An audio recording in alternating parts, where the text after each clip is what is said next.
नमस्कार विद्यार्थी मित्रांनो, स्वागत आहे तुमचं विदर्भ आयएस अकॅडमीच्या ऑनलाईन प्लॅटफॉर्मवर आणि मी पवन सर। तर आजच्या लेक्चरमध्ये आपण काय करतोय की जी तुमची संयुक्त गट ब आणि क पूर्व परीक्षा येणार आहे 2024। जाहिरात थोडी लेट झाली, कदाचित मागणी पत्रांचा प्रॉब्लेम असावा, पण आत्तापर्यंत जाहिरात यायला पाहिजे होती। आय होप जाहिरात लवकर येईल आणि पदांची संख्या पण जसं तुम्ही कॅल्क्युलेट करताय तशा प्रकारे चांगल्या प्रकारे असेल, जसं टेलिग्रामवर व्हायरल होतं त्याप्रमाणे। पण क्लरिकलचे पद असतीलच, निश्चित काय आहे ते अजूनपर्यंत कोणालाही कळलेलं नाही। सो त्याच्यामुळे तुम्ही फक्त अभ्यासावर फोकस करा।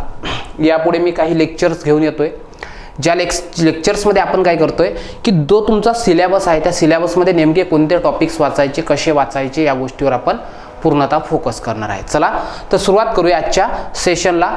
जसं की थंबनेलवर तुम्ही नाव बघितलं आहे ते म्हणजे तयारी महाराष्ट्राच्या भूगोलाची, आणि सिलेबस आपण 100% डिकोड करतोय। प्रिलिमच्या एक्झामिनेशनमध्ये यावर साधारणतः 6 ते 7 प्रश्न येतात, तसेच मेन्समध्ये यावर 6 ते 7 प्रश्न येतात। असा सध्या काय आहे एक ट्रेंड सेट झालेला आहे। तर या विषयाच्या संदर्भात बऱ्याच साऱ्या लोकांच्या मनात गैरसमज आहेत की हा विषय सर खूप फॅक्च्युअल आहे, खूप पाठांतर लागतं अँड ऑल। असं काही नाही आहे। जर तुम्ही कन्सेप्च्युअल क्लॅरिटीचा तो विषय शिकले तर मग तुम्हाला फारसा जड जाईल असा विषय तो निश्चितच नाही आहे। ठीक आहे, चला तर सुरुवात करूया डिकोडला। आता सर्वात पहिले लक्षात घ्या की या सिलेबस बद्दल आपण बघूया की भूगोलाची नेमकी तयारी कशी करावी, रेफरन्स बुक कोणते वापरावेत इत्यादी सर्व गोष्टीवर आपण इथे चर्चा करूया। तर लक्ष द्या, हा जो विषय आहे हा विषय तुम्हाला दोन तुम्हाला अशा विभागणी झालेली दिसते, 2 गटांमध्ये। तर महाराष्ट्राचा भूगोल हा बऱ्याच अर्थी कन्सेप्च्युअल आहे। ठीक आहे, म्हणजे महाराष्ट्राच्या भूगोलावर नॉर्मली जर आपला सिलेबस आहे, समजा जे आपल्याला 12 ते 13 चॅप्टर आहेत, त्या 12 ते 13 चॅप्टरमध्ये जवळपास 40% सिलेबस जो आहे हा कन्सेप्च्युअलमध्ये येतोय, आणि 60% जो सिलेबस आहे हा टोटली तुम्हाला फॅक्च्युअल दिसतोय, म्हणजे पाठांतर। असा हा सिलेबस जो आहे हा सिलेबस जवळपास तुम्हाला इथं कॅटेगराइज झालेला दिसतो। म्हणजे पाठांतराचे मुद्दे तुलनेने जास्त दिसतात इतर विषयांपेक्षा। जसं पॉलिटी आहे, पॉलिटीमध्ये 1-2 प्रश्न पाठांतरावर असतात। नॉर्मली 80% सिलेबस जो असतो हा तुमचा कन्सेप्च्युअल बेस असतो, पण या विषयाचं जरा वेगळं काम आहे। हा फॅक्च्युअल 60% आहे, कन्सेप्च्युअल 40% आहे। आणि एक लक्षात घ्यायचं की हा विषय तयार करत असताना मला तरी असं वाटतंय की तुम्हाला किमान काही कन्सेप्ट माहिती पाहिजे। म्हणजे नदी काय असते, नदीच्या अवस्था काय असतात, त्यानंतर पठार कशाला म्हणतात, पर्वत कशाला म्हणतात, त्यानंतर पर्वत रांग कशाला म्हणतात, खाडी कशाला म्हणतात, किनारा कशाला म्हणतात, रिया काय असतो, दंतूर काय असतो, अशा काही कन्सेप्ट आहे, त्या कन्सेप्ट तुम्हाला तुलनेनं जमायला पाहिजे असं मला वाटतं। ठीक आहे, होतं असं की तुम्ही महाराष्ट्राच्या भूगोलाचं पुस्तक जर घेतलं तर तुम्हाला तिथं कन्सेप्ट कोणी क्लिअर करताना दिसत नाही। सो त्याच्यामुळे जर तुम्हाला एखादी गोष्ट समजून घ्यायची असेल, फॉर एक्झाम्पल खाडी, यापूर्वी मी खाडीवर लेक्चर टाकलाय, त्यामध्ये मी काय केलं, सुरुवातीला खाडी काय प्रदेश असता हा समजून सांगितला, आणि त्यानंतर मग खाड्या पाठ करून घेतल्या। म्हणजे जेणेकरून काय होतं की तुमच्या डोळ्यासमोर येते खाडी अशा प्रकाराला म्हणतात आणि हा क्रम आहे। मग तिथं बाय ट्रिक्स आपण पाठही करून घेतलं। ज्यांनी बघितलं नसेल ते माझं लेक्चर बघू शकता।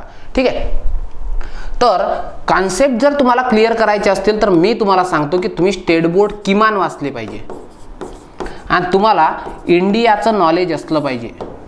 ठीक आहे, जर तुमच्याकडे स्टेट बोर्ड वाचले गेले असतील, मी तर सांगेल तुम्हाला इंडिया जुनं जर 11वीचं पुस्तक असेल फिजिकल जिओग्राफीचं, जुनं 11वीचं, सो बेस्ट आहे ते जुनं 11वीचं। कारण की हवामान नावाचं जे चॅप्टर आहे जे आपल्याला इथं येतं ते तिथूनच कव्हरअप होतोय तुमचं बऱ्याच अंशी झालंय। आणि सर्वात महत्त्वाचं म्हणजे की तुम्हाला इंडियाच्या कन्सेप्ट किमान क्लिअर पाहिजे, आणि इंडियासाठी फारसं भारूड करायची गरज नसते। जेव्हा मी तो सिलेबस डिकोड करेल तेव्हा त्या गोष्टी सांगेल। ठीक आहे, आता सर स्टेट बोर्ड वाचतोय आम्ही, ठीक आहे, स्टेट बोर्ड वाचतोय, स्टेट बोर्ड पूर्ण वाचायची नाही, स्टेट बोर्ड पण फक्त कन्सेप्ट करायची। फॉर एक्झाम्पल महाराष्ट्राला खाड्या वाचताय, खाडी कन्सेप्ट क्लिअर करायची।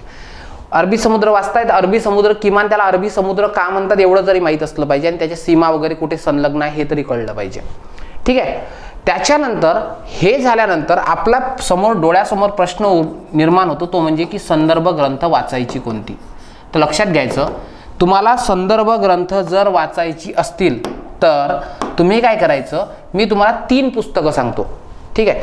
AB सौदी सरांचं पुस्तक वाचा, ठीक आहे, एकतर, किंवा त्याला पर्याय तुम्ही दीपस्तंभचं पुस्तक वाचू शकता. ओके, AB सौदी सरांचं पुस्तक दीपस्तंभ. यापेक्षा वेगळे प्रकाशन असतील तर मी ते वाचले नाहीत, कदाचित माझ्या वाचनातून गेले, सो त्याच्यामुळे मी ते इतर सांगू शकत नाही. पण मला तरी वाटतं की 2 पैकी एक कोणतंही बुक वाचा आणि सोबत एक महाराष्ट्राचा भूगोल असं विदर्भ IAS अकॅडमीचं पुस्तक येतं. हे पुस्तक इतकं जबरदस्त आहे पोरांनो, ठीक आहे, फार मेहनतीतून बनवलेलं पुस्तक आहे.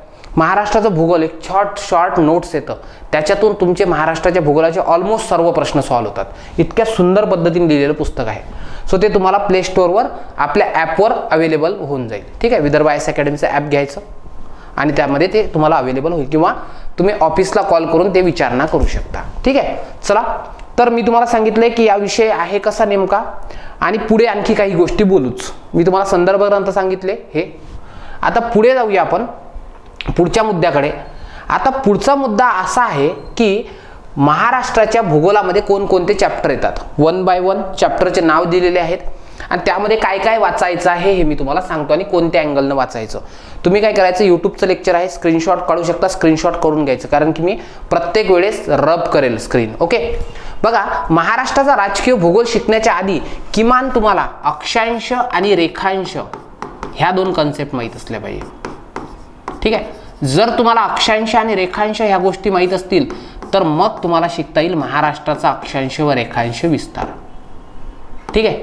त्यानंतर महाराष्ट्रातील लांबी रुंदी, महाराष्ट्राची जी लांबी रुंदी आहे ती, पूर्ण महाराष्ट्राची, कोकणची किती, त्यानंतर पठाराची किती, ठीक आहे. अशा प्रकारे तुम्हाला संपूर्ण सांगता आलं पाहिजे.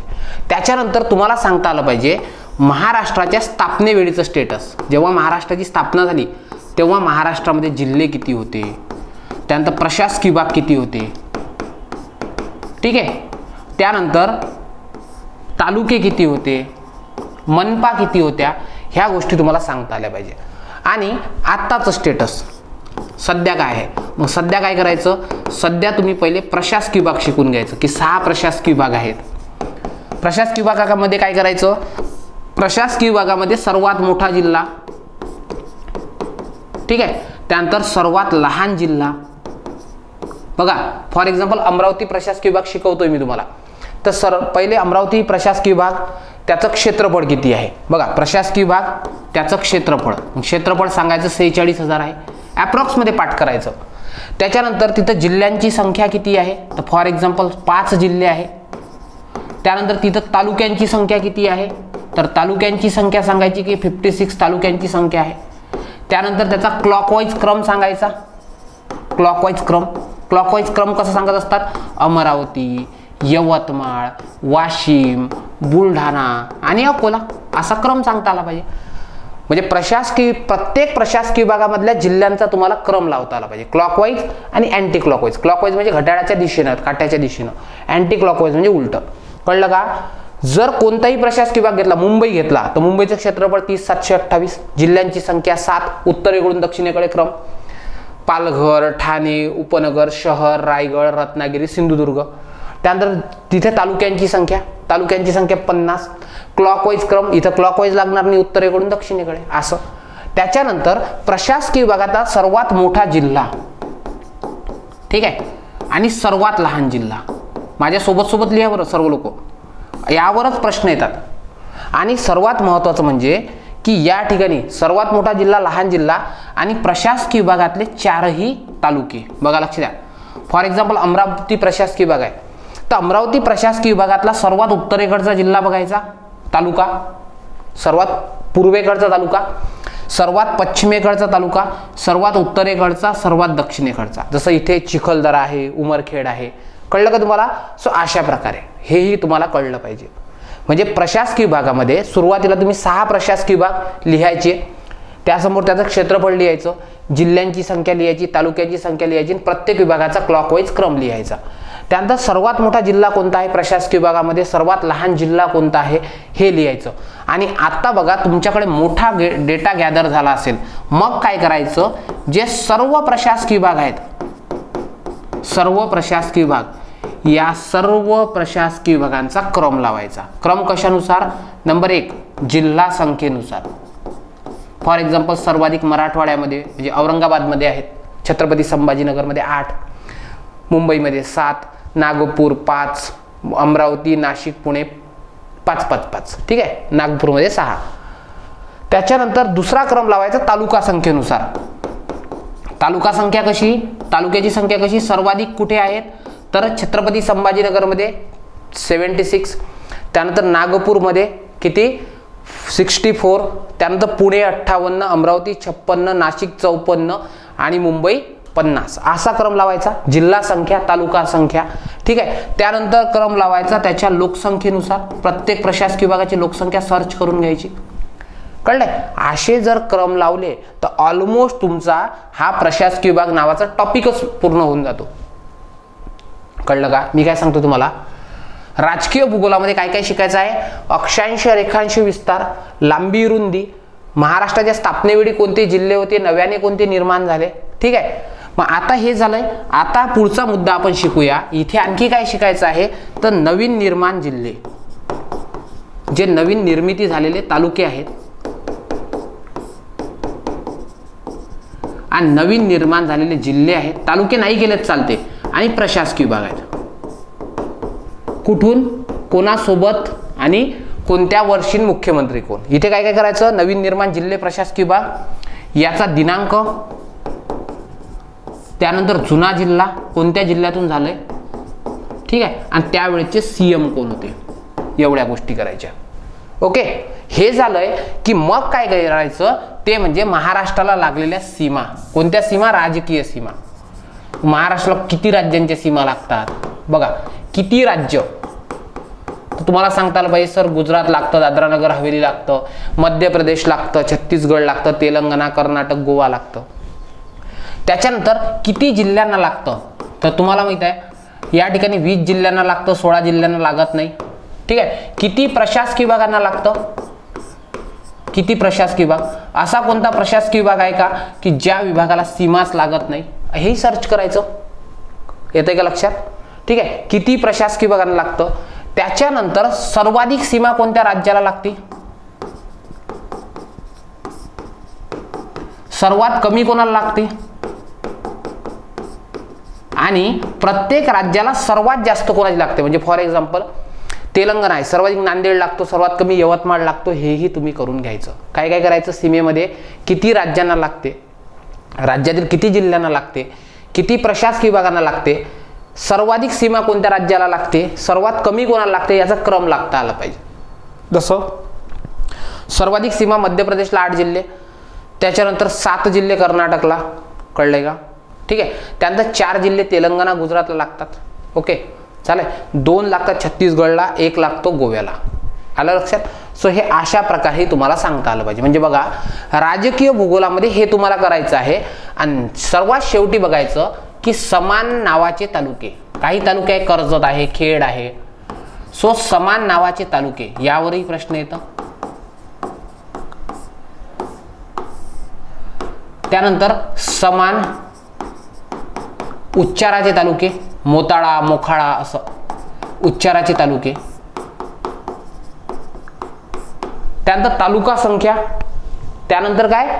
त्यानंतर तालुक्या संख्या. कोणत्या जिल्ह्यामध्ये किती तालुके आहे, 14 वाले किती, 15 वाले किती, 13 वाले किती. सो हेही करायचं.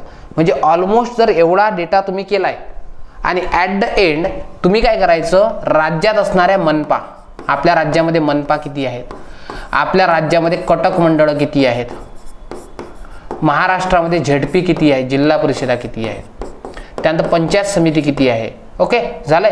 त्यानंतर नगर पंचायती, नगरपालिका किती आहेत, नगर परिषदा, हे सर्वच्या सर्व करायचं. एवढं जर केलं तर ऑलमोस्ट तुमचा हा चॅप्टर कंप्लीट झाला असेल. आणि तुम्ही आतापर्यंतचे सर्व PYQ बघा, त्या PYQ मध्ये मी जसं सांगितलं ना त्याच प्रमाणात तुम्हाला प्रश्न आलेले दिसतील. आले का लक्षात? या पद्धतीनं हे शिकून घ्यायचं असतं, जसं मी तुम्हाला सांगितलं. मग पाठ करून घ्यायचं. ठीक आहे, काय करायचं, पाठ करून घ्यायचं. कळलं का? मी बाजूला होतोय, स्क्रीनशॉट करून घ्या. झालंय? हां. सो राजकीय भूगोलामध्ये एवढं. आणखी एक सांगतोय, आणखी एक मुद्दा जो बोलायचा राहिला तो तो मुद्दा असा आहे, प्रत्येक प्रशासकीय विभाग जो आहे, प्रत्येक प्रशासकीय विभाग, या प्रशासकीय विभागाचा नकाशा बघायचा. प्रशासकीय विभागाचा नकाशा बघितला की तुम्हाला त्याचा आकार लक्षात येतो. आणि प्रत्येक प्रशासकीय विभागाला कोणकोणत्या प्रशासकीय विभागाच्या सीमा लागल्या आहेत. फॉर एक्झाम्पल अमरावती प्रशासकीय विभाग आहे, याला कोणाकोणाच्या सीमा लागल्या असतील? या साईडने नागपूरची लागली आहे, एका साईडने छत्रपती संभाजीनगर लागला आहे, नाशिकची सीमा लागली आहे. कळलं का?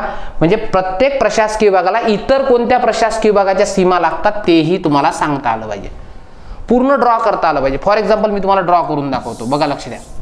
जसं मला जर ड्रॉ करायचं असेल संपूर्ण महाराष्ट्र, एक मिनिट ब्लर झालंय, संपूर्ण महाराष्ट्र ड्रॉ करायचं असेल तर बघा मी कसं करतो. पालघर, ठाणे, ठीक आहे, उपनगर, शहर, रायगड, रत्नागिरी, सिंधुदुर्ग. झालं. आता बघा नाशिक विभाग घेऊ, ठीक आहे. नाशिक, धुळे, सर्वात वर नंदुरबार, नंतर जळगाव, अहमदनगर, असं करायचं. पुणे घेऊ, पुणे, सोलापूर, ठीक आहे. त्यानंतर सांगली, कोल्हापूर आणि सातारा. चला क्रम वाईज बघा कसा क्रम लागतोय. त्यानंतर आपण घेऊ छत्रपती संभाजीनगर, ठीक आहे, जालना, परभणी, हिंगोली, नांदेड, लातूर, धाराशिव, त्यानंतर बीड. झाले 3 विभाग. त्याच्यानंतर मग अमरावती मधले अमरावती, यवतमाळ, वाशिम, ठीक आहे. त्याच्यानंतर बुलढाणा, अकोला, नंतर नागपूर, भंडारा, गोंदिया, गडचिरोली, चंद्रपूर, ठीक आहे, वर्धा. बघा बरं, म्हणजे क्लॉकवाईज पण क्रम लावता आला, अँटी क्लॉकवाईज पण क्रम लावता आला. कोणाला कोणाच्या सीमा लागल्या हे तुम्हाला करता येतं. हे कोऱ्या नकाशावर 4-5 वेळा करायचं, संपला विषय. मग काय करायचं? झालं महाराष्ट्रामध्ये याला बांधलं की हा झाला पूर्ण महाराष्ट्र तयार, हा झाला महाराष्ट्र तयार. सीमा लिहायच्या मग कोणाला कोणत्या सीमा लागतात. सो अशा बऱ्याच साऱ्या गोष्टी मग तुम्हाला कळतं. हे वरचे जे आहे ते सीमा कोणाला तरी संलग्न असतील वगैरे, अशा प्रकारे येते लक्षात. कळले का? सो अशा प्रकारे हे लक्षात असू द्या. पुढे बघा, चालेल का? असं करायचं. हे असे क्रमवाम असे पाठ करून घ्यायचे. त्यानंतर सर्वात किचकट जो चॅप्टर आहे तो म्हणजे महाराष्ट्राचा प्राकृतिक भूगोल. आता एक लक्षात घ्यायचं, प्राकृतिक भूगोलामध्ये सर्वात पहिले तुम्ही काय करायचं, काही कन्सेप्ट आहेत, ठीक आहे, काही कन्सेप्ट आहेत, त्या कन्सेप्ट शिकून घ्यायच्या. कोणत्या कन्सेप्ट आहेत? नंबर 1, कोकण कशाला म्हणतात, ठीक आहे. त्यानंतर या ठिकाणी देश कशाला म्हणतात, पठार कशाला म्हणतात, ठीक आहे. त्यानंतर खाड्या कशाला म्हणतात, पर्वत कशाला म्हणतात, त्यानंतर किनारा कशाला म्हणतात, रिया असतो म्हणजे नेमकं काय असतो, दंतूर असते म्हणजे नेमकं काय असतं. आले का लक्षात? रिया कशाला म्हणतात, दंतूर कशाला म्हणतात. त्याच्यानंतर तुम्हाला प्रस्तरभंग काय आहे, त्यानंतर निमज्जन काय आहे, निमज्जनकारी क्रिया. त्यानंतर या ठिकाणी ज्वालामुखीचा उद्रेक काय आहे,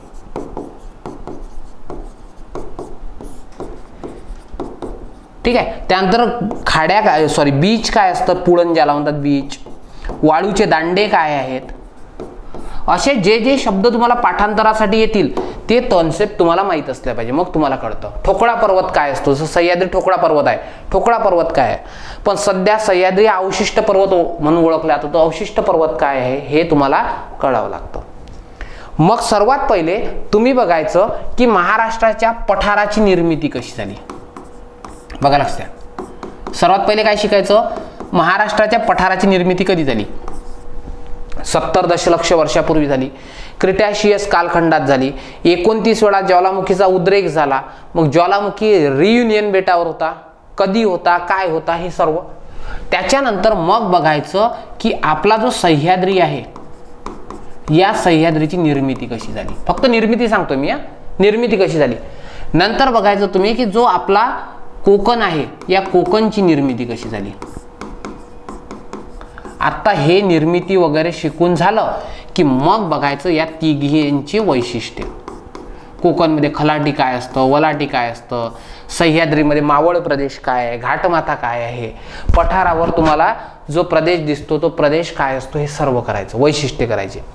त्याच्यानंतर तुम्हाला मग याचं प्रत्येकाचं क्षेत्रफळ बघायचं, पठाराचं किती, सह्याद्रीचं किती, कोकणचं किती.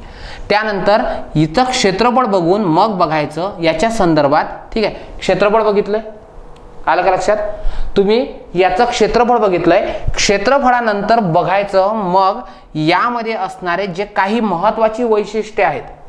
महत्त्वाची वैशिष्ट्ये म्हणजे काय?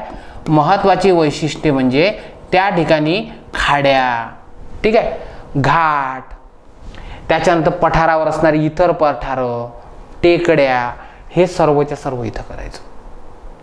येते का लक्षात? सो हे सर्वात महत्त्वाचं आहे. क्षेत्रफळ झालं, वैशिष्ट्ये झाली, चालेल. आणि त्याच्यानंतर मग आता प्रत्येकाचं क्षेत्रफळ झाल्यानंतर त्याने किती टक्के भूभाग व्यापला आहे असं. म्हणजे इथं पाठांतराचे मुद्दे खूप दिसतात. इथं तुम्हाला बेटं पाठ करावे लागतील, खाड्या पाठ कराव्या लागतील, त्याच्यानंतर इथं किल्ले पाठ करावे लागतील, इथं बीच म्हणजे पुळणी पाठ कराव्या लागतील, वाळूचे दांडे पाठ करावे लागतील. ठीक आहे. सो असे महत्त्वाचे घटक इथे पाठ करायचे असतात. आणि इथंच एक मुद्दा शिकून घ्यायचा की नेमके प्रादेशिक विभाग कशाला म्हणतात. प्रादेशिक विभाग कशाला म्हणतात हे नेमकं इथं शिकून घ्यायचं. कळलंय का तुम्हाला? सो हे सर्वात महत्त्वाचं उद्दिष्ट आहे. ओके, बघा आता पुढे बघा, यामध्ये आणखी काय शिकावं लागतं. प्रादेशिक विभागामध्ये काय करायचं, प्रादेशिक विभागामध्ये तुम्ही काय करायचं बघा. पहिले तर सर्वात पहिले प्रादेशिक विभाग म्हणजे काय संकल्पना आहे. भाषेच्या आधारावर निर्माण केलेले विभाग आहेत. फॉर एक्झाम्पल अहिराणी बोलणारे जे आहेत ते धुळे, नंदुरबार, जळगाव याला खानदेश म्हटलं.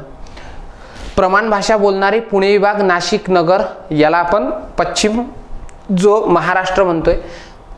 मुंबई प्रशासकीय विभागाला कोकण म्हणतोय. छत्रपती संभाजीनगर विभागाला मराठवाडा म्हणतोय. आणि अमरावती आणि जो नागपूर विभाग आहे याला आपण काय म्हणतोय, त्या ठिकाणी त्याला म्हणतोय आपण विदर्भ. मग तुम्ही काय करायचं, संकल्पना शिकून घ्यायचा.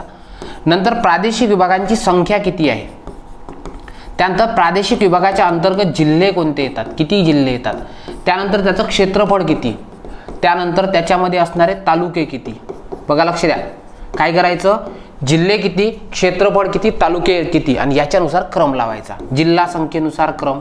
विदर्भ आहे 11 जिल्हे, ठीक आहे. त्यानंतर कोकण येतं 7 जिल्हे, मराठवाडा येतं 8 जिल्हे, ठीक आहे. त्यानंतर कोकण येतं 7 जिल्हे, पश्चिम जो आहे महाराष्ट्र तो 7 जिल्हे येतो आणि 3 वाला येतो. अशा प्रकारे त्यानंतर त्याचा क्षेत्रफळानुसार क्रम लावायचा, त्यांच्या तालुक्या संख्येनुसार क्रम लावायचा. ओके, आणि या प्रादेशिक विभागांच्या पण सीमा बघायच्या. किती प्रशासकीय विभागांच्या सीमा लागताय, किती राज्यांच्या सीमा लागताय हेही बघायचं. ठीक आहे. आणि या चॅप्टरमध्ये तुम्हाला जे पाठांतराचे मुद्दे असतील ते पाठांतराचे मुद्दे यूट्यूबवर बघायचे. बघा लक्ष द्या, यूट्यूबवर बघायचं.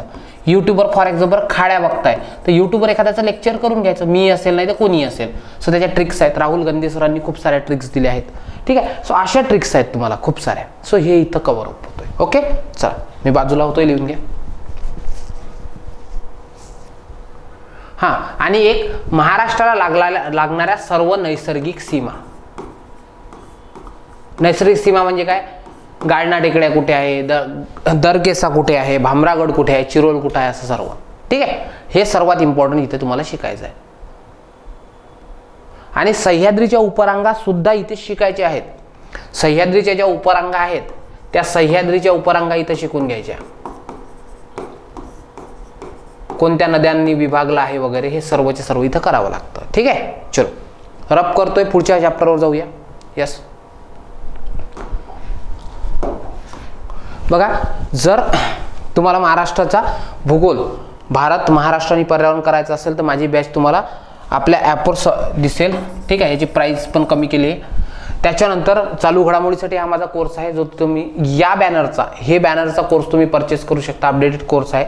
आणि पंचायत राजचा कोर्स सुद्धा अवेलेबल आहे जो तुम्हाला प्ले स्टोअरवर सहज अवेलेबल असेल. ठीक आहे. चलो आता बघा, महाराष्ट्राची भूगर्भ रचना. काहीच नाही, एकदम सोपा चॅप्टर आहे, काहीच नाही करायचं आहे. महाराष्ट्राच्या भूगर्भ रचनेमध्ये महाराष्ट्राची निर्मिती कशी झाली,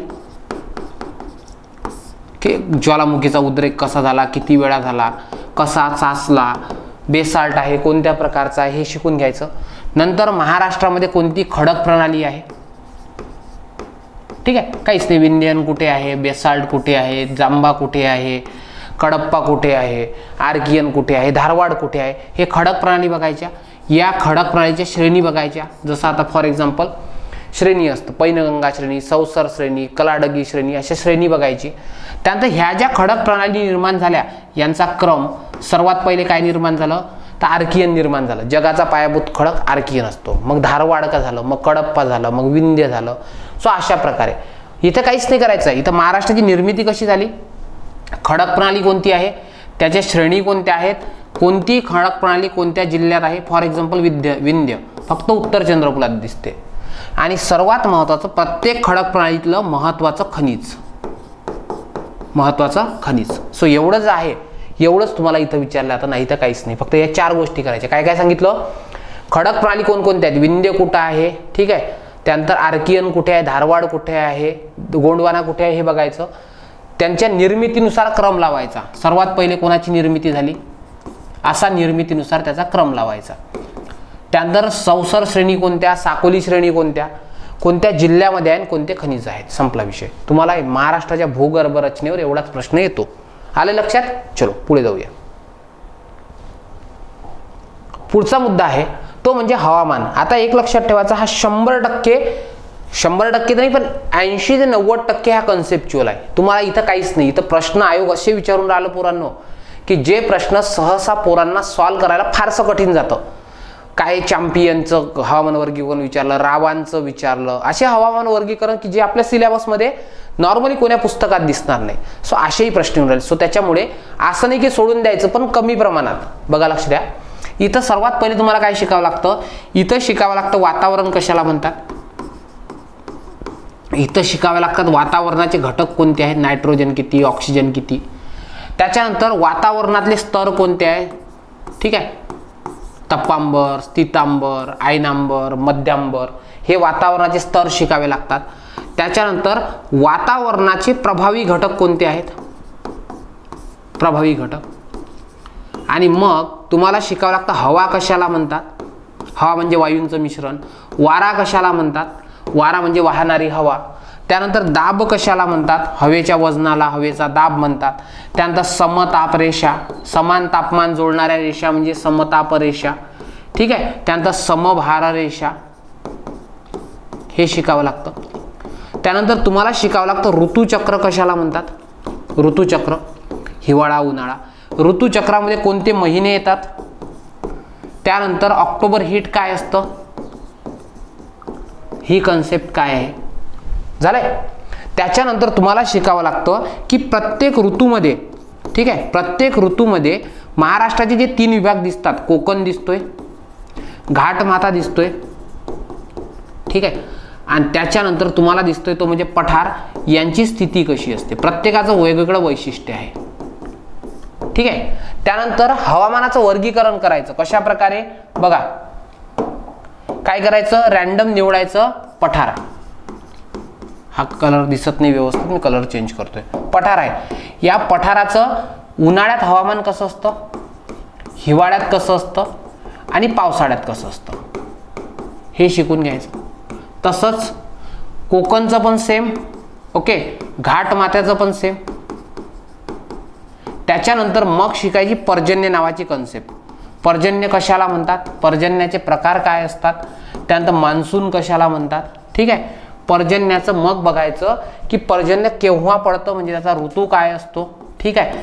त्यानंतर का पडतं, ठीक आहे, किती पडतं पूर्ण महाराष्ट्रात.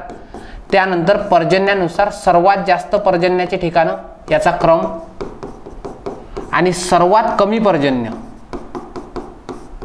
सर्वात कमी पर्जन्य याचा क्रम, हा असा क्रम विचारतं. त्यानंतर पर्जन्याचे दिवस किती आहेत सरासरी, मग किती सर्वात जास्त वाले ठिकाणं, पर्जन्य जिथं सर्वाधिक पडतं, जसं गगनबावडामध्ये सर्वात जास्त पडतं, सर्वात कमी वालं ठिकाणं. चालेल, हे पर्जन्यामध्ये शिकायचं. त्याच्यानंतर पर्जन्य झालं की मग शिकायचं वायुदाब. वायुदाब किती असतो, काय असतो, ठीक आहे, वायुदाबात बदल कसा होतो. त्यानंतर आर्द्रता शिकावी लागते. आर्द्रता कशाला म्हणतात, ठीक आहे. सापेक्ष आर्द्रतेची व्याख्या विचारतात, निरपेक्ष आर्द्रतेची व्याख्या विचारतात, ठीक आहे. आणि ऋतूनुसार आर्द्रता कशी बदलते, आर्द्रता ऋतूनुसार कशी बदलते, एवढं डिटेलमध्ये सिलेबस डिकोडेशन कदाचित कोण केलं नसेल जेवढं मी तुम्हाला करून देतोय, ठीक आहे. आलं का लक्षात. आणि त्याच्यानंतर मग काय करायचं, मग बघायचं हवामान वर्गीकरण. हवामान वर्गीकरण, मग हवामान वर्गीकरणामध्ये कोणाकोणाचं करायचं, एक कोपनचं, एक त्रिवार्ताचं, त्रिवार्ता हे हवामान वर्गीकरण करायचं, ठीक आहे. त्याच्यानंतर मग जे इतर या चॅप्टरमध्ये बाकीच्या गोष्टी येतात, कमाल तापमान कशाला म्हणतात, कमाल तापमान, किमान तापमान कशाला म्हणतात, हे सगळ्या कन्सेप्ट तुम्हाला शिकाव्या लागतात. आलं लक्षात. सो हवामानामध्ये मला तरी वाटतं एवढ्या गोष्टी महत्त्वाच्या आहेत, ठीक आहे. हे सर्वात महत्त्वाचं. आणि काय करायचं, एक करंट मधला मुद्दा सांगतोय, हा कोणी विसरायचा नाही. तो म्हणजे गेल्या 2 वर्षात, गेल्या 2 वर्षातील सर्व वादळं भारतात आलेली, काय काय करायची, त्याच्यामध्ये वादळाची तारीख, त्याचा प्रकार,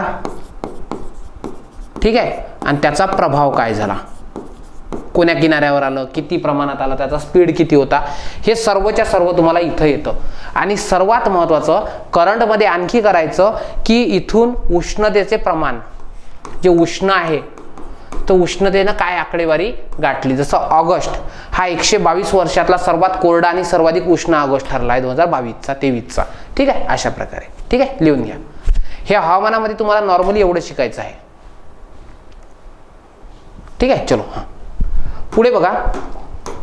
पुढे तुम्हाला दिसतंय महाराष्ट्रातील नदी प्रणाली. आता हा सर्वात किचकट टॉपिक पोरांना वाटतो, पण नाही तेवढा कठीण नाही. बघा, सर्वात पहिले तर तुम्हाला समजलं पाहिजे नदीचे पॅटर्न काय असतात. पॅटर्न, समांतर नदी प्रणाली कशाला म्हणतात, वृक्षाकार कशाला म्हणतात, ठीक आहे. थोडं मध्ये मध्ये ब्लर होतंय, ठीक आहे. समांतर कशाला म्हणतात, वृक्षाकार कशाला म्हणतात, अनिश्चित कशाला म्हणतात, हे शिकून घ्यायचं. त्याच्यानंतर मग शिकायचं महाराष्ट्रातल्या नदींचा प्रवाह मार्ग. जसा प्रवाह मार्ग तुम्हाला दिसेल, विदर्भातल्या नद्या तुम्हाला उत्तरेकडून दक्षिणेकडे वाहताना दिसतील, म्हणजे दक्षिण वाहिनी. पठारावरच्या नद्या तुम्हाला पूर्व वाहिनी दिसतील. कोकणमधल्या नद्या तुम्हाला पश्चिम वाहिनी दिसतील. खानदेशमधल्या म्हणजे उत्तर महाराष्ट्रातल्या नद्या तुम्हाला पश्चिम वाहिनी दिसतील. असा पॅटर्न असतो, ठीक आहे. प्रवाह बघायचे. त्याच्यानंतर मग बघायचे नद्यांचे खोरे. नद्यांच्या खोऱ्यानुसार क्रम लावायचा.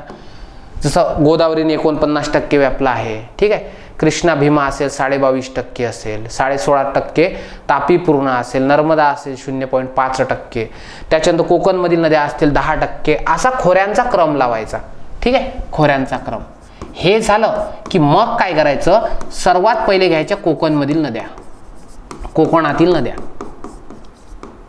आता कोकणातील सर्व नद्या शिकायच्या का नाही तर लक्षात घ्यायचं, पहिले तर कोकणातील सर्व नद्यांचा क्रम कसा लावायचा, उत्तरेकडून दक्षिणेकडे, म्हणजे दमन गंगा ते तेरेखोल पर्यंतचा क्रम. नसेल तर माझं खाड्यांचं लेक्चर बघून घ्या, मी पाठ करून घेतलं. त्याच्यानंतर कोकणातील नद्यांची वैशिष्ट्य, कोकणातील नद्या कमी लांबीच्या असतात, खाड्या निर्माण करतात, ठीक आहे, अशा प्रकारे. त्यानंतर कोकणातील मोठे प्रकल्प, मोडक सागर कुठे आहे, सूर्या कुठे आहे, अशा प्रकारे. कळले. बघा, कोकणातील नद्यांचा क्रम लावायचा, वैशिष्ट्ये, प्रकल्प, ठीक आहे. त्या कोकणातील नद्यांची लांबी, सर्वात लांब कोणती वगैरे नदी, वैतरणा 154 किलोमीटर, ठीक आहे. आणि त्या कोकणातील नद्यांची उपनद्या आणि त्यांची संगमस्थळे, बस एवढंच. ऑलमोस्ट हा टॉपिक तर मी खाड्या या चॅप्टरमध्ये कंप्लीट केलाच आहे. चालेल. आता पुढे बघा, मग घ्यायच्या उत्तर महाराष्ट्रातील नद्या. उत्तर महाराष्ट्रातील नद्या म्हणजे काय, नर्मदा आणि तापी. मग काय करायचं, सर्वात पहिले त्यांचा उगम कुठं होतो, कोणत्याही नदी शिकत असताना उगम कुठे होतो, त्यानंतर तिची लांबी किती आहे, ठीक आहे, तिचा प्रवाह मार्ग, दिशा कोणत्या दिशेनं वाहते, त्याच्यानंतर तिच्या डाव्या उपनद्या, डाव्या उजव्या अशा दोन्ही साईडच्या उपनद्या, ट्रिक्स पाठ करायच्या, ट्रिक्स पाठ करायच्या. त्याच्यानंतर तिच्या किनाऱ्यावरील शहर, कोणते शहर आहेत, त्यानंतर कोणते तिथं धार्मिक ठिकाण आहेत, धार्मिक ठिकाणे. चालेल. त्या नदीचे वैशिष्ट्य म्हणजे घळईतून वाहते का, खचदरीतून वाहते का, त्यानंतर तिचे संगम स्थळ, जशी फॉर एक्झाम्पल एखादी उपनदी एखाद्या नदीला मिळत असेल तर त्याला आपण काय म्हणतो, संगम स्थळ म्हणतो. ठीक आहे, अशा प्रकारे काय करू शकता तुम्ही, नद्या करू शकता. सेम हेच कोणासोबत करायचं आहे, हे करायचं आहे तुम्हाला पठारावरील नद्या. पठारावरील नद्या एवढं शिकून झालं, सेम एवढं हे झालं की मग काय करायचं, मग करायचे या नद्यांवरील प्रकल्प. प्रकल्प म्हणजे काय, धरणे. नंतर बघायचे कोणत्या नदीच्या बाबतीत कोणत्या राज्यामध्ये डिस्प्यूट चालू आहेत, वाद चालू आहेत, कारण की याच्यावर पण प्रश्न विचारला जातो. जसा फॉर एक्झाम्पल गोदावरी नदी चर्चेत आहे, कारण की मेडीगट्टा नावाचं धरण आहे तेलंगणामधलं, ते फुटलंय. सो त्याच्यावर एखादा प्रश्न बनू शकतो. सो नदी प्रणालीमध्ये मला तरी वाटतं याच्या व्यतिरिक्त प्रश्न येत नाहीत. कळलं का? हे एवढ्या जरी गोष्टी घेतल्या, मग उगमानुसार क्रम लिहायचा, लांबीनुसार क्रम लिहायचा, दिशेनुसार कोणती नदी कोणत्या दिशेनं वाहते, हे सर्व करायचं. सो एवढ्या गोष्टी करायच्या आहेत तुम्हाला, इतर तर काही नाही. मग ओके, चला लिहून घ्या, मी रब करतोय. ठीक आहे, चलो आगे बढ़ेंगे. पुढचा मुद्दा आहे वनसंपत्ती. आता वनसंपत्ती शिकत असताना सर्वात पहिले काय करायचं, वनसंपत्ती हा टॉपिक हवामान नंतर करायचा. कोणासोबत, हवामान नंतर. नंतर सर्वात पहिले काय करायचं, जे नॅशनल म्हणजे जे वन धोरण आहे, राष्ट्रीय वन धोरण, राष्ट्रीय वन धोरण याचे फॅक्ट बघायचे. म्हणजे किती टक्के जमिनीखाली असावं, महाराष्ट्राचं स्टेटस काय आहे. त्याच्यानंतर काय करायचं, या वर्षीचा जो वन अहवाल आहे, रिसेंटचा वन अहवाल करंट मधला, सॉरी ठीक आहे, रिसेंटचा वन अहवाल बघायचा. एक मिनिट द्या.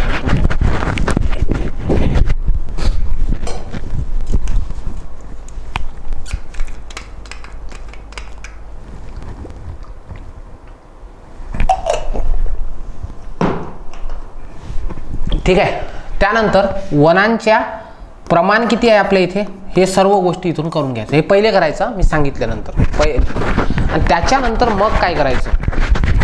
मग या ठिकाणी तुम्हाला करायचं आहे ते म्हणजे महाराष्ट्रात असणारे वनांचे प्रकार. बघा, लक्ष द्या, महाराष्ट्रात कुठं कोणते वनांचे प्रकार आहेत, त्यानंतर त्यामध्ये असणारे त्याचे वैशिष्ट्य, कोणते आर्थिकदृष्ट्या महत्त्वाचे आहेत, महत्त्वाचे नाहीत, त्याच्यामध्ये त्याचं असणारं प्रमाण, कोणते वन सर्वाधिक प्रमाणात आहे, कोणते कमी प्रमाणात आहे, त्यानंतर तिथं असणारे वृक्ष आणि सर्वात महत्त्वाचं म्हणजे त्या वृक्षाचा उपयोग. ठीक आहे, कळलं का? काय करायचं असतं, वनांचे प्रकार, वैशिष्ट्य, त्यांचं प्रमाण, त्यांचा वृक्ष उपयोग. इतकं सोपी असतं ना. ठीक आहे, आता जे माझ्याकडून भूगोल शिकतात त्यांना माहिती आहे. बघा किती सोपी असतं. हे बघा, हे हा झाला अरबी समुद्र, हा झाला खलाटी, हा झाला वलाटी, हा झाला घाटमाथा, हा झाला महाराष्ट्र. बघा लक्ष द्या, पोरांना मी सरळ सांगितलं कॅटेगराईज करायचं. एक इथं कॅटेगरी करायची, एक इथं कॅटेगरी करायची, एक इथं कॅटेगरी करायची, एक इथे करायची, इथे करायची, इथे करायची, संपलं. पर्जन्याचं प्रमाण लिहायचं. अवर्षणग्रस्त प्रदेश आहे, इथं पर्जन्य पडतं 50 ते 75 सेंटीमीटर, इथं पडतं 100 सेंटीमीटरच्या जवळपास, इथं पडतं 100 ते 150 सेंटीमीटर, कारण की याचा जवळचा संबंध आहे. त्याच्यानंतर इथे पडतं ते म्हणजे या ठिकाणी 150 ते 200 सेंटीमीटर, इथे 200 ते 250 सेंटीमीटर, इथं एक मिनिट, ठीक आहे, इथं 150 ते 200 सेंटीमीटर, इथे 200 ते 250 सेंटीमीटर. ओके, आणि इथं 250 सेंटीमीटरपेक्षा कितीही. ठीक आहे, हे थंड हवेचे ठिकाणे असतात, म्हणून इथं जे वनांचे प्रकार असतात त्याला आपण म्हणतो उपोष्ण कटिबंधीय. उपोष्ण कटिबंधीय सदाहरित वने. झाला मुद्दा. हा काटेरी किंवा खुरटी कमी पर्जन्याचा भाग आहे, याला म्हणतात उष्ण कटिबंधीय काटेरी किंवा खुरटी वने. ठीक आहे, हा विदर्भ आहे, पूर्णच्या पूर्ण मराठवाड्याचा प्रदेश येतोय, मध्य महाराष्ट्र ज्याला म्हणतात, पूर्व विदर्भ म्हणतात.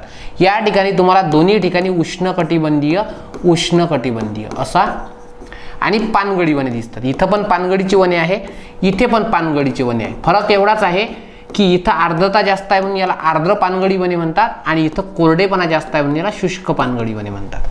झालंय. त्याच्यानंतर हा जो आहे याला म्हणतात उष्ण कटिबंधीय सदाहरित वने. बघा, हे कोणते होते, उपोष्ण कटिबंधीय सदाहरित वने. ही कोणते आहेत, उष्ण कटिबंधीय सदाहरित वने. ठीक आहे. त्याच्यानंतर हा जो भाग आहे याला म्हणतात उष्ण कटिबंधीय निम सदाहरित वने. निम सदाहरित म्हणजे काय, जे 100% कोरडे पण नसतात, पानं पण गाळत नाही, पूर्ण हिरवे राहत नाही, आणि किनाऱ्यावर असतात ती म्हणजे दलदलीची वने. झालं. आणि प्रत्येकाची वैशिष्ट्य असतात, त्यातलं वृक्ष. एवढंच सोपं चॅप्टर आहे. जर तुम्ही त्याला कॉम्प्लेक्स बनवलं तर आणखी बनतं. आणि मग तुम्ही इथं काय करायचं, महाराष्ट्रातील राष्ट्रीय प्रकल्प, राष्ट्रीय उद्यानं, त्यानंतर अभयारण्य, त्यानंतर व्याघ्र प्रकल्प, आणि व्याघ्र प्रकल्पाच्या संदर्भात रिसेंटचा अहवाल हा करंटमध्ये वाचायचा. झालंय. त्याच्यानंतर इथं जीवावरण राखीव क्षेत्र, जीवावरण राखीव क्षेत्र. सो असे हे मुद्दे इथं वाचून घ्यायचे. रामसर क्षेत्र म्हणजे मी तुम्हाला सांगतोय, जर तुम्हाला MPSC मध्ये पास व्हायचं असेल ना, तर तुम्हाला सर्वात महत्त्वाचं तुमचा सिलेबस डिकोड असला पाहिजे. काय वाचावं लागतं काय नाही हे मी उगीच नाही सांगत आहे, तसं नाही सांगत आहे बरं. हा सगळं PYQ अनालिसिस केले आहेत मी. म्हणजे गेल्या 20 ते 22 वर्षाचे सर्व PYQ आहे, त्याच्यावरून मी सांगतोय की प्रश्न इथं येत असतात. असं नाही की काही सांगतोय म्हणून. ओके, झालंय. लिहून घ्या. पुढे थोडंसं लेंदी होईल लेक्चर, पण इट्स ओके. खनिज संपत्ती एकदम सोपा चॅप्टर आहे, काहीच नाही करायचं. हा चॅप्टर वाचायचा भूगर्भ रचनेनंतर, कारण की भूगर्भ रचनेमध्ये चे बेसिक्स इथं कामी पडतात. त्याच्यानंतर या वर्षीचा खनिज अहवाल करायचा, खनिज अहवाल करायचा. महाराष्ट्राची रँक बघायची. झालंय. इथे बघायचा कोणत्या जिल्ह्यात कोणती खडक प्रणाली आहे, कोणत्या खडक प्रणालीमध्ये कोणते खनिज मिळतात, महाराष्ट्रात खनिजाचं प्रमाण किती आहे, कोणत्या क्षेत्रात आढळतं. तुम्हाला माहिती आहे बेसाल्टच्या बाह्य क्षेत्रातच आढळतं, बेसाल्टमध्ये तर खनिज नाहीच आहे. त्याच्यानंतर महाराष्ट्रात आढळणारे मुख्य खनिज कोणते, त्या मुख्य खनिजांचं प्रमाण किती. ठीक आहे. त्याच्यानंतर त्याचा उपयोग किती काय, ते कोणत्या जिल्ह्यामध्ये आढळतात, त्यांच्या कोणत्या सिरीज आहेत, जसं संसर श्रेणीज आहे. ओके, सो असं तर हे करायचं. ओके, झालंय. आणि त्याच्यानंतर बघा आता फॉर एक्झाम्पल मॅग्नीज शिकतोय, तर मॅग्नीज शिकताना कसं शिकायचं, मॅग्नीजचे महाराष्ट्रात साठे किती 40%. झालं. बस एवढा मुद्दा. सर्वाधिक उत्पादनामध्ये 1 नंबरला कोण आहे, तर ओडिशा. झालं. नंबर 2 कोणत्या प्रणालीमध्ये आढळतं मॅग्नीज, तर नॉर्मली धारवाडमध्ये आणि काही प्रमाणात आर्कियनमध्ये. कोणत्या श्रेणी आहे, तर याची साकोली श्रेणी आहे, साकोली जे भंडाऱ्यामध्ये आहे, आणि संसर श्रेणी आहे. झालंय. त्याच्यानंतर मॅग्नीजचा उपयोग कुठं होतो, लोह उद्योगात होते, बॅटरीच्या उद्योगामध्ये होतो. कोणत्या जिल्ह्यामध्ये आहे, तर सर्वाधिक नागपूर जिल्ह्यामध्ये आहे, नंतर भंडारा आहे, नंतर गोंदिया आहे, नंतर गडचिरोली आहे. झालंय. याच्या बाहेर प्रश्न येतोच काय, काहीच नाही येत ना. तुम्ही त्याला कॉम्प्लेक्स बनवून ठेवता. आलं का लक्षात. आणि काही खनिजांचे गौण खनिज आहेत, ते गौण खनिज. आणि सर्वात महत्त्वाचं म्हणजे कोणत्या जिल्ह्यामध्ये कोणत्या प्रशासकीय विभागामध्ये किती टक्के खनिज मिळतात. जसे नागपूरमध्ये 60% खनिज मिळतात, कोकणमध्ये 20% खनिज मिळतात, अमरावतीमध्ये 10% खनिज मिळतात, पुण्यामध्ये 5% मिळतं, छत्रपती संभाजीनगरमध्ये 3% मिळतं, नाशिकमध्ये 2% मिळतं. पाठ म्हणजे पाठ नसेल होत तर ट्रिक्स बघा, कोणाचेही लेक्चर बघा, सो तिथं होतं. लिहून घ्या. बस एवढ्या गोष्टी येतं. झालंय. यस. पुढे बघा. नंतर आहे मृदा संपत्ती. तर मृदा हा भूगर्भ रचनेनंतर जेव्हा तुम्ही खनिज शिकाल, खनिज नंतर मृदा शिका. मृदेमध्ये काहीच नाही. मृदेचे प्रकार, कोणत्या खडकामध्ये आढळतं ते प्रमुख खडक, त्याच्यानंतर मृदेमध्ये असणारे घटक, कोणते घटक असतात आहेत, कोणते अब्सेंट असतात, कोणते कमी असतात, त्याच्यामध्ये आढळणारे मुख्य पिके, त्यातलं महत्त्वाचं रंग द्रव्य, ओके, त्याला असणारं पर्जन्य प्रमाण. झालंय. आणि मृदेचे महत्त्वाची वैशिष्ट्य, उन्हाळ्यात भेगा पडतात, सिंचन क्षमता कशी असते, ओलावा धरून ठेवण्याची क्षमता कशी असते, पाण्याचा निचरा करण्याची क्षमता कशी असते ते. त्यानंतर काही कन्सेप्ट इथं करावे लागतात. सर्वात पहिले तर पेडोलॉजी कशाला म्हणतात, पेडोलॉजी मृदेचा अभ्यास करणारं शास्त्र. नंतर पेडोजेनेसिस काय असतं, मृदा निर्माण करण्याचं शास्त्र. मग जेनीज इक्वेशन शिकावं लागतं. जेनीज इक्वेशन म्हणजे मृदा निर्माण होण्याचं जे सूत्र आहे ते सूत्र शिकावं लागतं. हे सर्च करा, हे तुम्हाला मिळतं. त्यानंतर मृदेमध्ये महत्त्वाचे घटक कोणते आहे, किती टक्के खनिज असतात, किती टक्के पाणी असते, किती टक्के हवा असते, किती टक्के सेंद्रिय द्रव्य असतात ते. त्यानंतर मृदा अवनती, मृदा धूप, मृदा धुपेचे कारण आणि मृदा धुपेचे उपाय. बस एवढ्या गोष्टी कराव्या लागतात. हे झालं कन्सेप्च्युअल पोर्शन आणि हे प्रत्येक मृदेचा भाग. आलं का लक्षात? हे असं प्रत्येक मृदेमध्ये एवढ्या गोष्टी. संपला विषय. झालंय? चला लिहून घ्या. रब करतोय. मी तुम्हाला पूर्वी सांगितलं की असं डिकोडेशन कोणी केलं नसेल. सिंचन व्यवस्था एकदम सोपी टॉपिक आहे, काहीच कठीण नाही. नदी प्रणाली नंतर वाचायचा. कोणानंतर वाचायचा? नदी प्रणाली नंतर. सर्वात पहिले महाराष्ट्रात सिंचनाचे पर्याय कोणते आहेत, म्हणजे साधनं कोणते आहेत. त्यानंतर त्याचा क्रम, जसा विहिरी आहे, ठीक आहे, कालवे आहे, तलाव आहे आणि उपसा आहे, त्याचा क्रम आणि त्याचं पर्सेंटेज. झालंय एवढं. त्याच्यानंतर मग बघायचे महत्त्वाचे धरणं. धरणं म्हणजे प्रकल्प. त्याला नावं असतं, तानाजी सागर, मोडक सागर, विष्णू सागर, ठीक आहे, असे नावं. त्याच्यानंतर दुसरं पहिला प्रकल्प कोणता, प्रथम. झालंय. सध्या बांधकामात असणारे प्रकल्प कोणते. त्याच्यानंतर मग बघायचे इथले सिंचनाच्या मोठे तलाव, तलावांचा जिल्हा गोंदिया, तलावांचं शहर जे आहे ते आहे ठाणे, मोडी किंवा मालगुजारी कशाला म्हणतात ते. आणि सर्वात महत्त्वाचं म्हणजे याच्या योजना. कुसुम योजना आहे, ठीक आहे, विहिरी योजना आहे, मागेल त्याला शेततळ योजना आहे. हे 2-3 गोष्टी, ठीक आहे. आणि त्याच्यानंतर जे पाणलोट क्षेत्र विकास कार्यक्रम आहे, पाणलोट क्षेत्र विकास कार्यक्रम, हा मुद्दा करायचा. झालं. सिंचनामध्ये एवढ्या जरी गोष्टी केल्या तरी फक्त हा पाठांतराचा मुद्दा आहे, हा पाठांतराचा मुद्दा आहे, प्रकल्प पाठ असावे लागतात. कळलंय? बाकी फारसं काही जास्त येणार नाही. ठीक आहे. झालंय. कोणानं नंतर वाचायचं हे पण सांगितलं मी तुम्हाला. पुढे ऊर्जा संसाधने. ऊर्जा संसाधनामध्ये सर्वात पहिले ऊर्जा खनिज कोणते आहेत, दगडी कोळसा आहे वगैरे वगैरे. त्यानंतर मग त्याचं करायचं वर्गीकरण. ठीक आहे. पारंपरिक ऊर्जा, अपारंपरिक ऊर्जा. त्यानंतर व्यापारी ऊर्जा कशाला म्हणतात, अव्यापारी ऊर्जा कशाला म्हणतात. सो याचं काय करायचे आहे, ह्या दोन्ही संकल्पना शिकून घ्यायच्या सर्वात पहिले. याच्या सर्वात पहिले संकल्पना, पारंपरिक ऊर्जा कशाला म्हणतात, अपारंपरिक कशाला म्हणतात, याचे वैशिष्ट्ये काय असतात, याचे फायदे काय आहेत आणि याचे तोटे काय आहेत, हे कोणत्याही बुकमध्ये तुम्हाला मिळतं. झालंय. त्याच्यानंतर मग बघायचं महाराष्ट्रात ऊर्जा निर्मिती कशी होते. ऊर्जा निर्मितीमध्ये सर्वात पहिले शिकून घ्यायचं की MSEB काय आहे. आणि MSEBच्या 3 शाखा आहेत. जसं महाजेनको आहे, पहिला आहे महाजेनको, नंतर महाट्रान्सको, त्याच्यानंतर महावितरण काय आहे. झालंय. त्याच्यानंतर मग शिकायचं ऊर्जा निर्मितीचे औष्णिक विद्युत प्रकल्प पाठ करून घ्यायचे, चोला, ठाणे वगैरे. ठीक आहे. त्यानंतर पवन ऊर्जा निर्मिती प्रकल्प. त्यानंतर जे प्रकल्प आहे जलविद्युत निर्मिती आहे, जलविद्युत. आणि त्याच्यानंतर एक प्रकार शिकून घ्यायचा, तो म्हणजे काय, त्या ठिकाणी एक तुम्हाला दिसेल, त्याला काय म्हणतो आपण, मी विसरलोय, सांगतो मी तुम्हाला. हा, लेक टॅपिंग. लेक टॅपिंग तारखेसहित पाठ करायचं. लेक टॅपिंगचा प्रयोग किती वेळा झालाय, ठीक आहे, कोण्या देशाकडून घेतलंय, तंत्रज्ञान वगैरे हे सर्व. ठीक आहे. त्याच्यानंतर मग पवन ऊर्जा, नंतर सौर ऊर्जा प्रकल्प झाले, रिसेंट वाले वगैरे, हे पाठ करून घ्यायचे.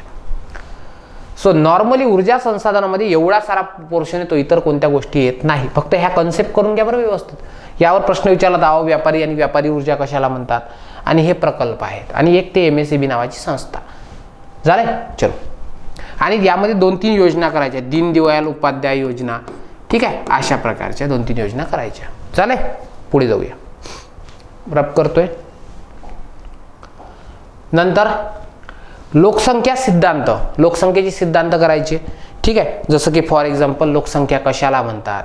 त्याच्यानंतर लोकसंख्या वाढीचा संक्रमणाचा सिद्धांत आहे, तो करून घ्यायचा. ठीक आहे. सर्वात पहिले काय करायचं, लोकसंख्येच्या संकल्पना. संकल्पना म्हणजे काय तर बघा, लक्ष द्या. संकल्पनेमध्ये काय शिकायचं आहे, संकल्पनामध्ये तुम्हाला शिकायचं आहे, एक, लोकसंख्या कशाला म्हणतात, व्याख्या बरं, घनता याची व्याख्या करायची, साक्षरतेची व्याख्या करायची, त्यानंतर बाल मृत्यूदर कशाला म्हणतात, त्यानंतर माता मृत्यूदर कशाला म्हणतात, किती लाखामागे माता असतात वगैरे, त्याच्यानंतर शिशु मृत्यूदर कशाला म्हणतात, शिशु मृत्यूदर, त्यानंतर अर्भक, अभ्रक नाही, अर्भक मृत्यूदर करायचा झालंय. त्यानंतर तुम्हाला करायचा आहे वाढीचा दर कशाला म्हणतात, त्यानंतर जन्मदर कशाला म्हणतात. याच्या व्याख्या बघून घ्या कोणी एका पुस्तकातून. देसले सरांचा भाग 2 जो डेव्हलपमेंट तिथं केलेला आहे, ठीक आहे. त्याच्यानंतर मग पुनर्स्थापना दर कशाला म्हणतात, 2.1% पुनर्स्थापना दर म्हणतात. त्यानंतर आईचा जो प्रजनन दर असतो तो प्रजनन दर कशाला म्हणतात. त्यानंतर प्रजननक्षम वय कशाला म्हणतात, प्रजननक्षम वय कशाला म्हणतात. झालंय. त्यानंतर तुम्हाला इथं करावं लागेल ते म्हणजे काय, या ठिकाणी बाललिंग, लिंग गुणोत्तर कशाला म्हणतात, लिंग गुणोत्तर. त्यानंतर बाललिंग गुणोत्तर कशाला म्हणतात. झालंय. त्यानंतर कार्यकारी लोकसंख्या कशाला म्हणतात, कार्यकारी लोकसंख्या. ह्या कन्सेप्ट तुम्ही करून घ्यायचं. नंतर बघायचं की भारतात लोकसंख्येचा इतिहास काय आहे. लोकसंख्येची सर्वात पहिले मोजण्याची सुरुवात कोण केली, ठीक आहे, कितवी आहे, हे कितवी होती, याची ब्रीद वाक्य काय होता, हा सर्व इतिहास. त्यानंतर एक कायदा, ठीक आहे, लोकसंख्याच्या संदर्भात कोणत्या सूचीतला विषय आहे, ठीक आहे. त्याच्यानंतर कोणता कायदा आहे, कोणता रूल आहे, हे बघून घ्यायचं. चालेल.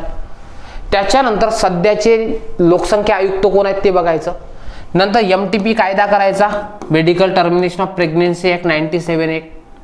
त्यानंतर PCPNDT ॲक्ट, हा गर्भहत्या प्रतिबंधक कायदा आहे 1994चा, हा 71चा. त्याच्यानंतर सरोगेसी कायदा आहे, सेरोगसी ॲक्ट, हा ॲक्ट करायचा. चला, हे 3 कायदे करायचे. त्यानंतर सिद्धांतामध्ये काय करायचं, सिद्धांतामध्ये 2, एक माल्थसचा सापळा आणि त्याच्यानंतर संक्रमणाचा सिद्धांत, संक्रमण सिद्धांत. डेव्हलपमेंट मधून करा, मी इथं सांगेल हा चॅप्टर तुम्ही डेव्हलपमेंट मधून करा. आणि मग महाराष्ट्राची ॲक्च्युअल लोकसंख्या किती, घनता किती, साक्षरता किती, बालमृत्यू दर किती, वाढीचा दर किती, जन्मदर किती, पुनर्स्थापना दर किती, आणि भारताच्या कंपॅरिझन सोबत. म्हणजे भारताची घनता 382, महाराष्ट्राची 362, भारताचं लिंग गुणोत्तर 943, महाराष्ट्राचं 929 असं करायचं, ठीक आहे. आणि हे झाल्यानंतर एक आणखी कन्सेप्ट करायची, ती म्हणजे लोकसंख्येचा पिरॅमिड, लोकसंख्येचा पिरॅमिड. आणि सर्वात शेवटी लोकसंख्या धोरण, 1976चं धोरण आहे, 2026चे अंदाज आहेत आणि 2000चं लोकसंख्या धोरण आहे. ते पाठच असावं लागतं. लोकसंख्या धोरण 2000 तर फार इम्पॉर्टंट आहे, कळलंय. सो हे सर्वात महत्वाचं लिहून घ्या, ठीक आहे. झालं असेल. त्याच्यानंतर पुढे बघा, पुढचा मुद्दा. मग येतं स्थलांतर. काहीच नाही करायचं असतं या स्थलांतरणामध्ये.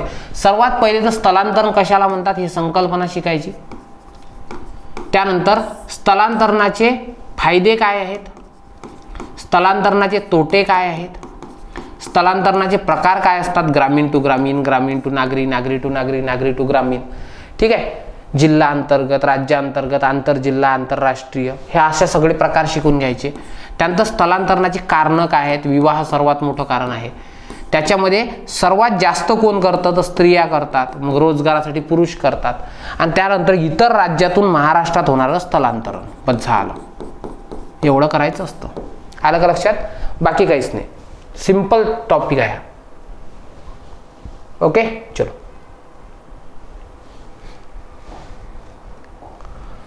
त्यानंतर महाराष्ट्रातील वस्त्या आणि वसाहती. हे मी तुम्हाला सांगेल की 8वी किंवा 9वीच्या पुस्तकात वस्त्या आणि वसाहती हा मुद्दा चांगला दिलाय तुम्हाला. स्टेट बोर्ड नवीन पुस्तकामध्ये बघून घेसाल. पॅटर्न सहित दिले आहे. रेषाकृती कशाला म्हणतात, काहीच नाही. याचे प्रकार आणि याच्या संकल्पना. केंद्रित कशाला म्हणतात, सघन कशाला म्हणतात, ठीक आहे, किंवा विखुरलेल्या कशाला म्हणतात, विस्कळीत कशाला म्हणतात, रेषाकृती कशाला, बाणाकृती कशाला म्हणतात. हे तुम्ही स्टेट बोर्ड मधून केलं तर चांगलं असेल, किंवा दीपस्तंभच्या बुक मधून करा, चांगल्या प्रकारे कळतं. वैशिष्ट्यच लक्षात येतात. ओके, झालं. आणि वसाहतीमध्ये काय करायचं आहे, गलिच्छ वसाहती हा एक मुद्दा वाचून घ्यायचा. गलिच्छ वसाहती, या गलिच्छ वसाहतीचे प्रॉब्लेम्स काय असतात, यांचे प्रॉब्लेम्स जे आहेत या प्रॉब्लेम्सवर प्रश्न विचारतात आणि त्याच्यावर उपाययोजना, झोपडपट्टी पुनर्वसन प्रकल्प वगैरे त्याचे मागच्या वेळेस अध्यक्ष विचारले होते कोण असतात. सो असे प्रश्न येतात इथे, बाकी काही येत नाही. पुढे आदिवासी जमाती, एकदम सोपी आहे. आदिवासी जमाती कोणत्या बघा, लक्ष द्या. सर्वात पहिले महाराष्ट्रात 47 आदिवासी जमाती आहेत. त्यानंतर आदिम जमाती, आदिम आदिवासी कशाला म्हणतात, आदिम आदिवासी, ज्याला इंग्लिशमध्ये पर्टिक्युलरली वल्नरेबल ट्रायबल ग्रुप्स असं म्हणतात. त्याच्यानंतर महाराष्ट्रामध्ये आदिवासींची लोकसंख्या किती आहे, तर 1.05 कोटी आहे. त्यांची टक्केवारी किती आहे, 9.36% आहे. आणि कोणकोणते आदिवासी आहेत, ठीक आहे, कोणते आदिवासी आहेत, ठीक आहे. मग काय करायचं, कोणते आदिवासी शिकत असाल तर आदिवासी शिकत असताना सर्वात पहिले त्यांचा आढळ कोणत्या जिल्ह्यात आहेत, त्यांची भाषा, त्यांचं प्रमाण, ठीक आहे. त्याच्यानंतर त्यांची वैशिष्ट्य, त्यांचा नृत्य प्रकार, ठीक आहे. असे मुद्दे शिकून घ्यायचे. कोरकू आहेत, आढळ अमरावती जिल्ह्यामध्ये आहे. भाषा आहे तर कोरकू भाषा आहे. प्रमाण किती आहे तर अत्यंत कमी आहे. वैशिष्ट्य काय आहे, त्यांच्यामध्ये काही नृत्य प्रकार असतात. शिमग्याचा सण असतो, नृत्य प्रकार असा, ठीक आहे. कळलं, बस एवढं येईल तुम्हाला.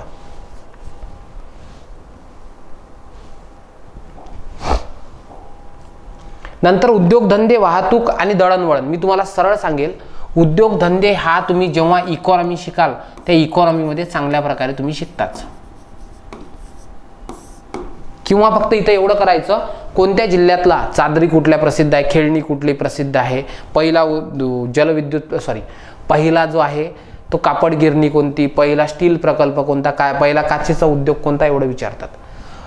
वाहतुकीमध्ये तुम्हाला यावर प्रश्न फार कमी येऊन राहिले, पण सांगतोय इथं तुम्हाला एअरपोर्ट विचारू शकतात. आयोगानं अलीकडे प्रश्न विचारणंच बंद केला, म्हणून मग मी ठीक आहे सांगेल की प्रिलिम्समध्ये बेसिक जरी माहीत असेल करंटचं तेवढं. त्याच्यानंतर महाराष्ट्रामध्ये रेल्वे ट्रॅकचा काय स्थिती आहे आणि महाराष्ट्रामध्ये असणारे नॅशनल हायवेचं काय स्टेटस आहे, बस एवढं. बस एवढे जरी मुद्दे केले तरी कळतं. हा पण फारसा याला वेटेज इतका नाही आहे, कळतंय का? यस, मी तर सांगेल हा इकॉनॉमीमध्येच कम्प्लीट करून घ्या. वाहतूक दळणवळण जो आहे हा तुम्हाला कुठे दिसेल माहिती आहे का, इकॉनॉमीच्या पुस्तकात दिसेल. मी तुम्हाला सांगेल याचं जर तुम्हाला रिसेंट आकडेवारी पाहिजे महाराष्ट्राच्या संदर्भात तर देसले सरांचं जे पुस्तक आहे त्याच्यामध्ये तुम्हाला पायाभूत सुविधा नावाचं चॅप्टर दिसतं. आणि या पायाभूत सुविधामध्ये महाराष्ट्रात असणारे रेल्वे किती, नॅशनल हायवे किती, हे सर्व कन्सेप्ट तुमच्या क्लिअर होतील त्याच ॲस्पेक्टनं, बाकी नाही. आणि संकीर्णमध्ये काय करायचं, संकीर्णमध्ये पाठांतराचे मुद्दे, फॉर एक्झाम्पल अष्टविनायक, त्यानंतर ज्योतिर्लिंग, जसे महाराष्ट्रातले अष्टविनायक आहेत, विदर्भातले अष्टविनायक आहेत, ज्योतिर्लिंग करायचे, शक्तिपीठ करायचे. त्यानंतर महत्त्वाचे दर्गा आहेत ते दर्गा करायचं. शिखांची धार्मिक स्थळं आहेत, जैनांची धार्मिक स्थळं आहेत, काही महत्त्वाच्या मशिदी आहेत, ठीक आहे. त्यानंतर महत्त्वाच्या चर्च आहेत, त्याचे नावं माहिती तुम्हाला असले पाहिजे. त्यानंतर महत्त्वाचे किल्ले आहेत, ठीक आहे. त्यानंतर महत्त्वाचे बीच आहेत. झाले. सो हे जे पाठांतराचे मुद्दे आहेत हे शेवटी करायचे. त्यानंतर विद्यापीठ आहेत, विद्यापीठ. त्यानंतर कृषी विद्यापीठ आहे, कृषी विद्यापीठ. चालेल का? विद्यापीठ, कृषी विद्यापीठ. त्यानंतर संशोधन केंद्र, कृषी संशोधन केंद्र असतात, ते कृषी संशोधन केंद्र पाठ करायची. हे पाठांतराचं मटेरियल थोडंसं वेगळं राहतं, हे व्यवस्थित प्रकारे करून घ्यायचं. कळलं का? सो मी तर तुम्हाला सांगेल की बेस्ट पर्याय हा आहे की कोणतंही एकच पुस्तक ठेवा. बघा आता थोडीशी स्ट्रॅटेजी डिस्कस करूया आपण. हे झालं असेल तर रब करतोय, स्ट्रॅटेजी डिस्कस करूया. नंबर 1 मी तुम्हाला सर्वात सोपं सांगेल की कोणतंही एक बुक काय करायचं आहे, पुस्तक एकच पुस्तक करायचं आहे आणि या पुस्तकाला मल्टिपल रिव्हिजन द्यायचे. Multiple revision. आणि सिलेबस शिकताना पुस्तकाप्रमाणे नसतात करत, आपल्या पद्धतीने शिकायचं असतं. फॉर एक्झाम्पल मी शिकवताना कसं शिकवतो, मी सर्वात पहिले मुलांना शिकवतो महाराष्ट्रातील भूगर्भ रचना. हा चॅप्टर सर्वात पहिले शिकवतो. भूगर्भ रचना झाली की मग त्यांना शिकवतो महाराष्ट्राची प्राकृतिक रचना. तुम्ही असं वाचून बघा सिक्वेन्स मध्ये. मग शिकवतो त्यांना राजकीय रचना. झालंय. हे सर्व झालं की मग आता मी त्यांना शिकवतोय खनिज संपत्ती, आणि खनिज संपत्ती झाल्यानंतर लगेच मृदा संपत्ती. मग शिकवतो हवामान. अशा जोड्यांनी हवामान नंतर मग शिकवतो त्यांना पर्जन्य नावाचा टॉपिक, त्यामध्येच हवामानामध्येच, आणि नंतर शिकवतो वनसंपत्ती. मग शिकवतो त्यांना स्थलांतरण, नंतर आदिवासी. ज्यांनी माझी लेक्चर केले असतील त्यांना माहिती आहे आदिवासी जमाती. त्यानंतर वस्त्या व वसाहती, नंतर शिकवतो ते म्हणजे त्या ठिकाणी लोकसंख्या, आणि सर्वात शेवटी जेव्हा एक्झाम जवळ असेल तेव्हा शिकवतो नदी प्रणाली, कारण की हा किचकट टॉपिक आहे, हा सर्वात शेवटी शिकायचा असतो. सो नॉर्मली एवढे जरी चॅप्टर केले तरी तुमचा ऑलमोस्ट सिलेबस कंप्लीट झालाय. कळलं का? सो असे ग्रुपिंग करून शिका, अशा पद्धतीने करून बघा खरंच तुम्हाला हा अप्लिकेबल वाटतं का. ठीक आहे. अशा पद्धतीने जर शिकत गेला तर तुमच्यासाठी तो बेस्ट होईल. कळतंय का? सो विद्यार्थी मित्रांनो, हे काय होतं तुमचं भूगोलचं 100% डिकोडेशन. लेक्चर कसं वाटलं नक्कीच तुम्हाला कमेंट बॉक्समध्ये तुम्ही सांगू शकता, आणि इतर कोणत्या विषयाचं डिकोडेशन पाहिजे असेल हे मला तुम्ही सजेशन बॉक्समध्ये कळवा. Thank you so much. Keep studying.